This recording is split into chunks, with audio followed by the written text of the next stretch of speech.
zvisina kumira zvakanaka manje the ruling party ZANU-PF. Kunyange nemagenerals acho achatozivawo zvekuita nezvakutoongowo nevanhu. Chimbofungawo deongoriwo general wauya wakapiwa 10 ma-latest Toyota Land Cruisers ne1 million pamusoro, ubva watarisa history yemagenerals who also participated or who also helped Zvigananda muma-recent years kuti vakopesana pena mashoko buda nyogwa panguva ino iri kunzi the last warning of the day iri kupiwa kuna General Tafumane naGeneral Monda. Ndokuti subscribe like utama bell icon. Panapa chikora Zvigananda anotaurawo mashoko ake amuri kuona on the screen anyora achiti my last warning of the day goes to General Tafumane neBrigadier General Monda. General Chiwenga and General SB Moyo sacrificed to put ED in office, but were assassinated.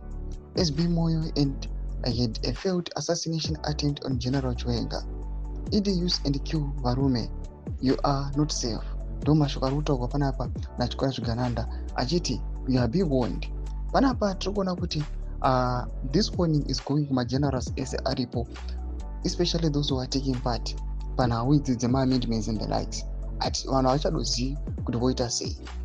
Right now vachitarisa history, tarisai magenerals ese right now vangusara takungoona vari paspotlight, VP Constantine Chiwenga pamwechete naAnselm Sangatwe ndo vasara, and vatojamukawo.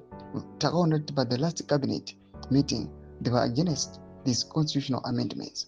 Panguva ino zvinatsobuda pachena kuti hakusina kumira zvakanaka, hakudyiwi rinopisa.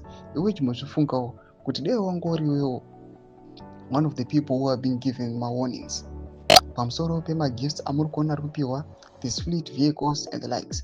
Were you going to accept? Waibeka off waitiza waidii, inoda kuti ndo situation yatovapo. Mbotudzai mafunguro enyu muri kudii pamusoro pechitiko ichi. Pinda comment section medu za mafunguro enyu. Subscribe or like, chita on the bell icon.